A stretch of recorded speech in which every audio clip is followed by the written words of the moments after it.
ដែលចលនាអំណាចបរដ្ឋបានធ្វើកំពុងធ្វើហើយនឹងទៅអនាគតទៀតថាតើយើងត្រូវធ្វើយ៉ាងដូចម្តេចជំហានទី1ខ្ញុំដឹងថាបងប្អូនចាប់អារម្មណ៍ជាងគេគឺបណ្ដឹងអន្តរជាតិដែលបងប្អូនក៏បានឮទាំងអស់គ្នាហើយគឺចលនាអំណាចបរដ្ឋបានប្តឹងរដ្ឋាភិបាលដឹកនាំដោយហ៊ុនសែន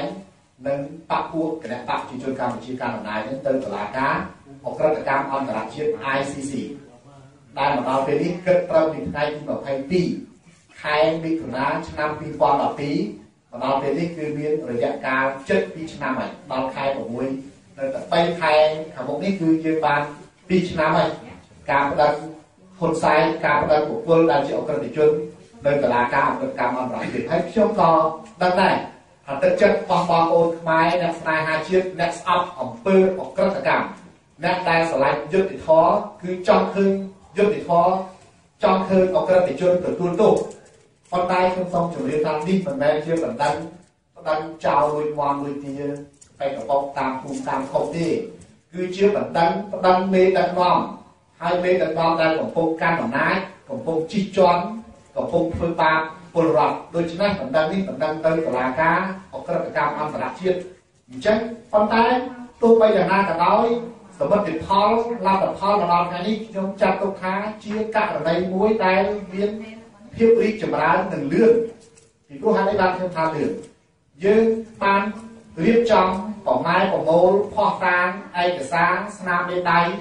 ពលរដ្ឋជនរួមជាតិខ្មែរខ្ញុំរៀបចំតាំងពីឆ្នាំ2010ប្រមូលហត្ថលេខាស្នាមមេដៃហើយយើងបានតំណាក់តំណងជាមួយនឹងការិយាល័យរដ្ឋអាជ្ញារបស់តុលាការនេះជាបន្ត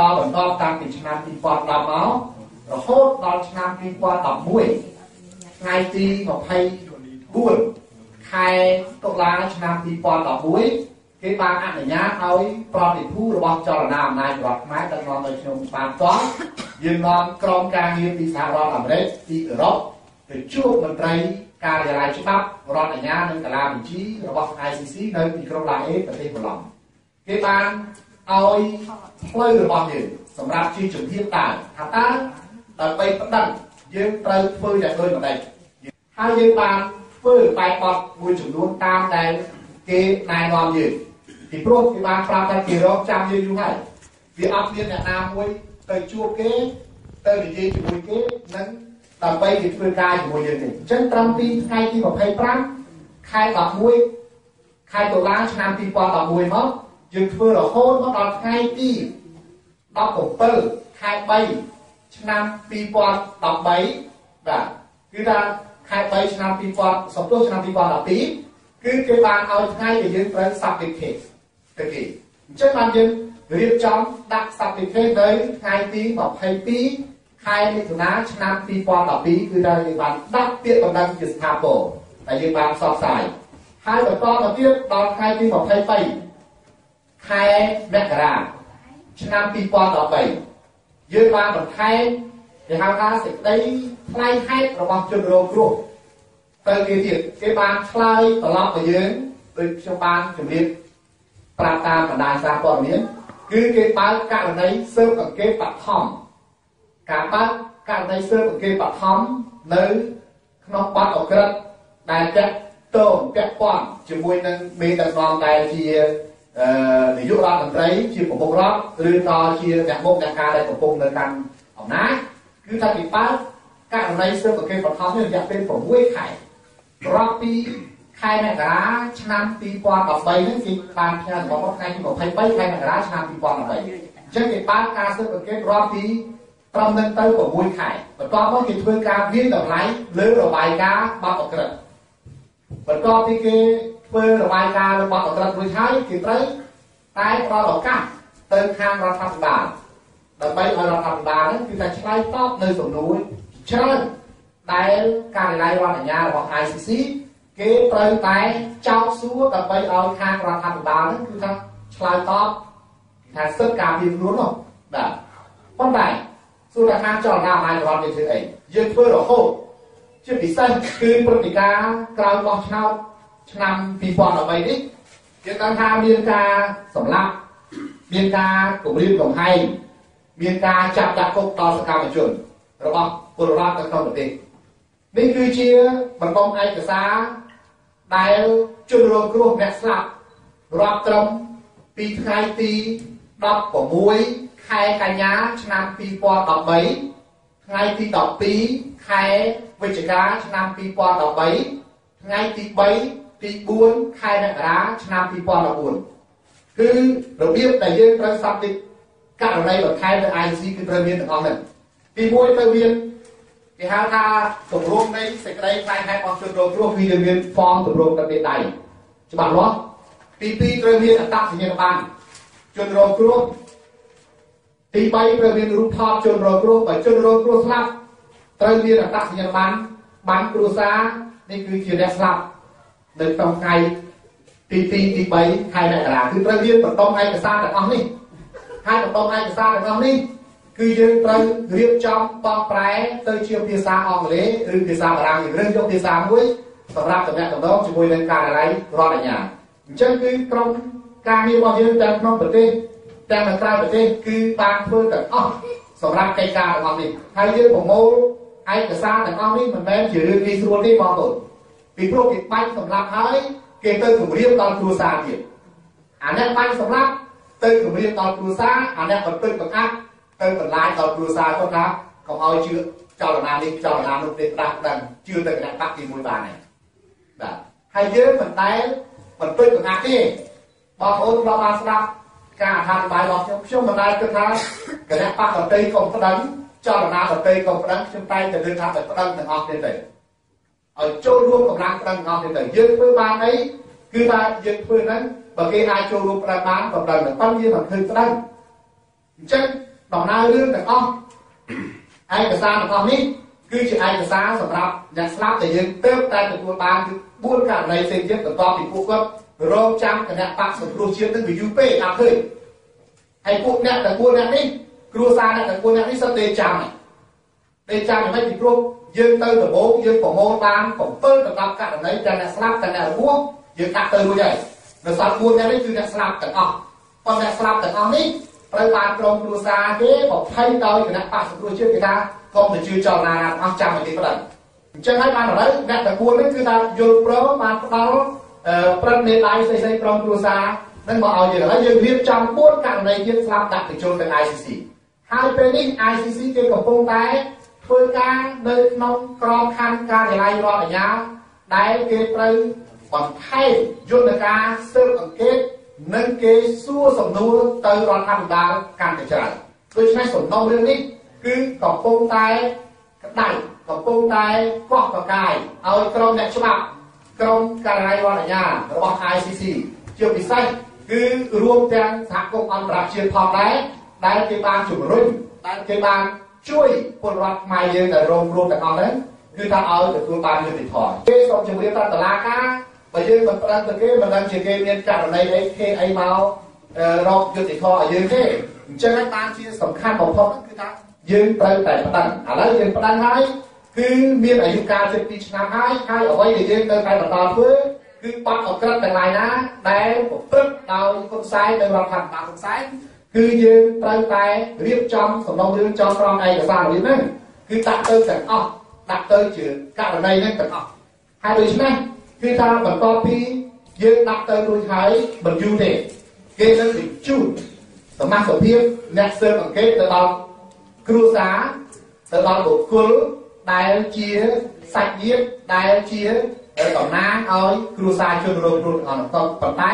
អានេះយើងអត់ដឹងថាតើគេអាចចុះទៅពេលណាបញ្ជូនទៅពេលណាទេបន្ទាប់ពីគេវិនិច្ឆ័យគេពិនិត្យមើលគេវិតម្លៃឯកសារទាំងអស់នេះគេចុះទៅគេជូនដំណឹងយើងដូចកាលពីមុនចឹងកាលពីឆ្នាំ2013ថាគេបើកករណីស៊ើបគេបឋមគេជូនដំណឹងយើងមួយគេចុះទៅប៉ុន្តែគេមិនដែលប្រាប់ថាតើបុគ្គលឬក៏ក្រុមមន្ត្រីរបស់គេនឹងឈ្មោះអីប្រហែលអ្នក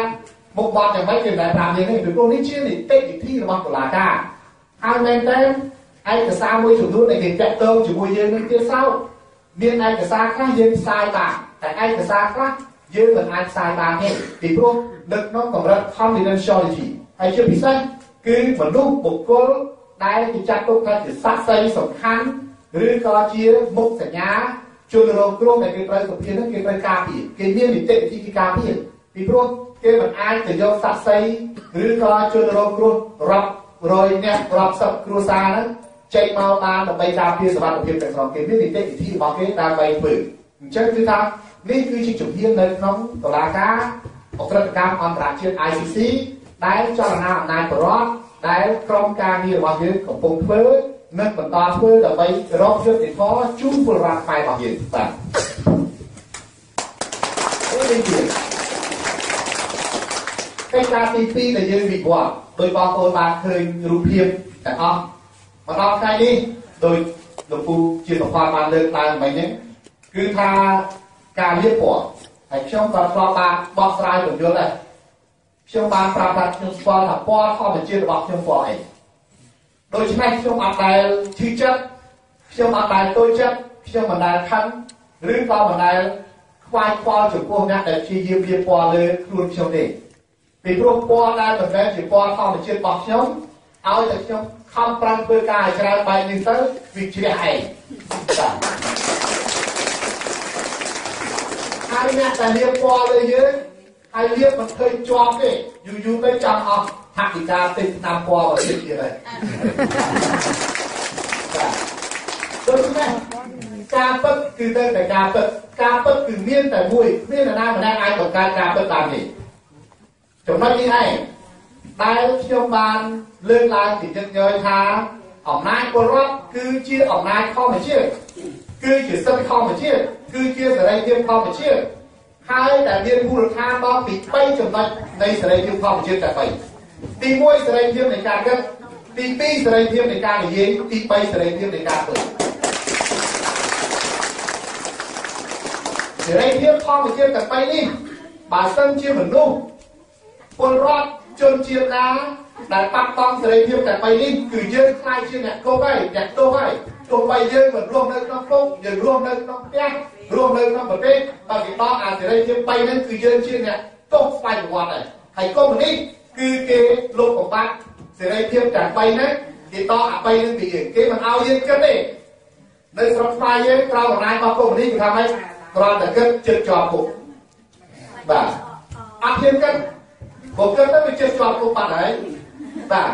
អញ្ចឹងគេលួចប្លន់សម្រាប់យកអាសេរីភាពគិតមួយអានេះជាសេរីភាពធម្មជាតិរបស់យើងពីព្រោះមនុស្សសាស្ត្រការមកយកគូក្បាលមកជាមួយចុះបើយកគូក្បាលមកជាមួយ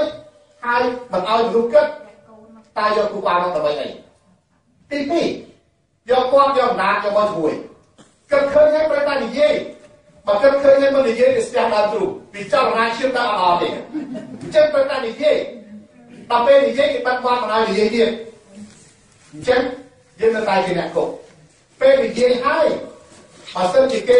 មិនធ្វើយើងនិយាយឲ្យគេធ្វើឲ្យគេបាត់គេមិនគិតគេមិនខ្វល់គេមិនលវិលវល់គេមិនយកទៅធ្វើយើងចាប់ធ្វើឲ្យគេមើលយើងចាប់ដើមធ្វើគឺយើងផ្ដាំយើងឯងគេថាផ្ដាំមិនកើតទេព្រោះមិនមែនរដ្ឋាភិបាលតើរដ្ឋាភិបាលបានស្ដាំចៅបុគ្គលិកការអន្តរជាតិគេមិនទទួលពាក្យបណ្ដឹងពីពលរដ្ឋគេមិនទទួលពាក្យបណ្ដឹងពីអង្គការនយោបាយពីចលនាណាទាំងអស់គេថាចង់ឲ្យផ្ដាំឲ្យជួយគេបានធ្វើរដ្ឋាភិបាលសិនគេថាធ្វើបង្កើតផ្ដាំបង្កើតប៉ុន្តែដល់ឥឡូវពេលបន្តពីយើងផ្ដាំហើយឥឡូវទាំងអស់គ្នាទទួលស្គាល់ថាយើងមានសិទ្ធិផ្ដាំប៉ុន្តែគេអត់តបប្រទេសគេនៅយកអាហ្នឹងរៃទៀនយកទៅធ្វើជាកម្មសិនបាទដូច្នេះទាំងអស់ហ្នឹងខ្ញុំបានជួបមន្ត្រីការទូតអាមេរិកមន្ត្រីការទូតសហគមន៍អឺរ៉ុបដែលធ្វើការនៅភ្នំពេញគេបានកោតសរសើរនៅអ្វីដែលចលនាអំណាចពលរដ្ឋបានធ្វើគេបានលើកឡើង3ចំណុចដែលជាសមិទ្ធផលរបស់ចលនាអំណាចពលរដ្ឋហើយសមិទ្ធផលនេះកំពុងតែដឹកនាំសកម្មភាពពលរដ្ឋខ្មែរនៅក្នុងប្រទេសប៉ុន្តែគ្រាន់តែពលរដ្ឋខ្មែរនៅក្នុងប្រទេសគាត់មិនបានដឹងច្បាស់ថាតើសកម្មភាពដែលពួកគាត់កំពុងធ្វើនេះគឺជាការផ្ដួចផ្ដើមគំនិតពិតប្រាកដរបស់ក្រុមណាមួយទី1ការបំផុសគំនិតជាតិនិយមដែលឲ្យពលរដ្ឋខ្មែរភ័យព្រួយនឹងការហូរចូលជនជាតិយួនប៉ុន្តែមន្ត្រីការទូតក៏និយាយឈ្មោះជនជាតិយួនជនជាតិវៀតណាមទេគេនិយាយថាគំនិតដែលឯងបានបំផុសឲ្យជនជាតិឯងភ័យព្រួយចំពោះការហូរចូលនៃជនបរទេសចូលមករស់នៅប្រទេសឯងរហូតដល់ពលរដ្ឋឯងភ័យព្រួយខ្លាចជនបរទេសដណ្ដើមសិទ្ធិដណ្ដើមអំណាចដណ្ដើមទឹកដីដណ្ដើមអ្វីៗទាំងអស់ គឺជាគំនិតនយោបាយរបស់ចលនាអំណាចរដ្ឋពេលលើកគេបាត់ថាយើងផលិតឯកសារអីផ្នែកតកាយយួនឆ្នាំណាយើងចោះធ្វើអីយើងសបផ្សាយធ្វើអីគេដឹងទាំងអស់គេឲ្យពិន្ទុយើងទី1ទី2តេតតទៅនឹងគេហៅថាប្រើច្បាប់ធម្មជាតិឬក៏អំណាចពលរដ្ឋដើម្បីប្រឆាំងនឹងអំណាចផ្ដាច់ការយើងអត់តែនិយាយពីរឿងបោះឆ្នោតប្រព្រឹត្តកិច្ចទេយើងនិយាយអំពីការលើកឡើងធ្វើបាតកម្មគឺប្រើសិទ្ធិអំណាចធម្មជាតិប្រឆាំងនឹងអំណាចផ្ដាច់ការក៏ជាគំនិតនយោបាយរបស់ចលនាអំណាចពលរដ្ឋដែរទី3រឿងប្រើច្បាប់អន្តរជាតិការផ្ដឹងអក្រិតជនផ្ដឹងមេដឹកនាំទៅគេលើកឡើងអញ្ចឹងនេះគឺជាសម្ដីរបស់មន្ត្រីការទូតសហរដ្ឋអាមេរិកនិងសហគមន៍អឺរ៉ុបនៅក្នុងពេញហើយឥឡូវនេះគេនឹងរៀបចំយន្តការខ្លះៗដើម្បីទាមទារឲ្យមានការដោះលែងសកម្មជនរបស់យើងពីក្នុងគុកហើយគេនឹងដាក់សម្ពាធថែទៀតទៅរដ្ឋាភិបាលពួកផ្ដាច់ការនៅក្នុងពេញឥឡូវនេះគេឲ្យអនុសាសន៍មួយទៀតគេថាចលនាអំណាចពលរដ្ឋត្រូវតែរៀបចំខ្លួនទទួលយកអ្នកខកចិត្តទាំងអស់ដែលខកចិត្តដែលខូចចិត្តហើយដែលមានឆន្ទៈប្រឆាំងនឹងអំណាចផ្ដាច់ការទាំងប្រមាណនេះគឺថាយើងចលនាអំណាចពលរដ្ឋត្រូវរៀបចំខ្លួនធ្វើយ៉ាងណាដើម្បីរកកម្ពុជាស្របច្បាប់មួយការពារអ្នកគ្រប់គ្រងនៅក្នុងប្រទេសហើយដើម្បីដឹកនាំអ្នកក្នុងប្រទេសនេះគឺថាឲ្យដល់ទិសដៅដែលពួកគាត់ចង់បានចឹងហើយបងយើងមានឱកាសពេលខ្ញុំនៅទីក្រុងបាងកកកន្លែងគឺខាងក្រុមសភា ACU របស់សហរដ្ឋអាមេរិកគេបានរៀបចំហៅសមាជិកហៅខ្ញុំមកចូលរួមជួបគេនៅវ៉ាស៊ីនតោន DC ប៉ុន្តែខ្ញុំនៅបាងកកខ្ញុំមកបន្តរៀបចំបទពិសោធន៍មកបន្តថ្ងៃទី27ខែកុម្ភៈគឺខ្ញុំបានបញ្ជូនតំណាងក្រុមការងាររបស់យើងទៅជួបគេនៅវ៉ាស៊ីនតោន DC នៅ Capitol Hill ហើយយើងបានជួបយើងបានសម្ដែងសម្ដាលយើងបានបញ្ជូនសិភៅសររបស់យើងទៅឲ្យគ្រប់សមាជិកសភានិងក្រុមអ្នកច្បាប់ទាំងអស់ពីព្រោះសិភៅសររបស់យើងបោះពុំជិត500ដុល្លារប៉ុន្តែយើងមិនបានផ្សព្វផ្សាយយើងមិនបានបើកចំហនៃក្រុមសាររបស់នេះមិនគេហៅថាសិភៅសរពីព្រោះយើងត្រូវការធ្វើកិច្ចការកម្រិត confidentiality គឺកម្រិតមួយសម្រាប់ជាមួយនឹងដៃគូអន្តរជាតិជាពិសេសគឺសហរដ្ឋអាមេរិកពីព្រោះយើងមានជំនឿបងប្អូនធ្លាប់បានឮហើយចលនាអំណាចរដ្ឋគឺជាចលនានយោបាយដែលប្រកាន់នៅគោលការណ៍នយោបាយលទ្ធិសាធារណរដ្ឋប្រជាធិបតេយ្យសេរីហើយតែយើងមានជំនឿលើតែមហាអំណាចសហរដ្ឋអាមេរិកនិងសម្ព័ន្ធមិត្តសេរីតែប៉ុណ្ណោះអត់មានជំនឿលើចិនយួនកុម្មុយនីសទេនេះគឺជាសមិទ្ធផលដែលយើងបានធ្វើហើយយើងបានទទួលស្វាគមន៍ភាគីសហរដ្ឋអាមេរិកគេបានប្រាប់យើងថាគេនៅពីក្រោយខ្នងយើង 100% ហើយចាប់ពីពេលនេះទៅចាប់ពីព្រឹកកលៈទេសៈនេះទៅចលនាអំណាចរដ្ឋឥតខ្លាចឥតញញើតអត់មានដាក់វាអីទាំងអស់ហើយយើងគឺជាចលនាមួយដែលប្រឆាំងជាមួយនេះហើយតែសហរដ្ឋអាមេរិកមហាអំណាចគ្រប់គ្រងទទួលស្គាល់និងជំរុញយើងដើម្បីទប់ទល់ប្រឆាំងគុំនេះទៅសប្តាហ៍ដូច្នេះគេនិយាយថាគេចាំតែជួយយើងទេប៉ុន្តែពេលណាយើងងើបគឺជំហានដំបូងជើងមុខគឺពលរដ្ឋខ្មែរជើងក្រោយគឺគេដូច្នេះគេអត់ខ្លាចនៅក្នុងការគ្រប់គ្រងចលនានយោបាយមួយដែលប្រកាន់នៅជំហរសេរីពិតប្រាកដហើយគេនិយាយពីជំហរទៀតពេលគ្នាយើងនិយាយថាសំរងស៊ីកំសខាចូលចិនកុំនេះគេដឹងហើយគេដឹងយូរហើយបាទដូច្នេះលោកដេណារ៉ាបាយជើដែលជាសមាជិកសភាដែលជាអ្នក sponsor ច្បាប់លេខ533ដាក់ហ៊ុនសែនជាអក្រិតជនសង្គ្រាមប្រឆាំងមួយជាតិហើយបងប្អូនប្រុសបានលើកនឹងព្រឹទ្ធសភា Big McTurnell ដែលជាអ្នកដឹកនាំនៅក្នុងក្រុមសភាព្រឹទ្ធសភាសាធារណរដ្ឋដូច្នេះយើងបានបង្ហាញជូននៅឆន្ទៈនៅគំនិតនៅគោលការណ៍ផែនការរបស់យើងសម្រាប់គេហៅថារំដោះប្រទេសខ្មែរហើយរំដោះប្រទេសខ្មែរនេះគឺមិនមែនរំដោះពីយួនឲ្យទៅចិនទេគឺរំដោះពីកុម្មុយនីសមកសេរីគឺសហរដ្ឋអាមេរិក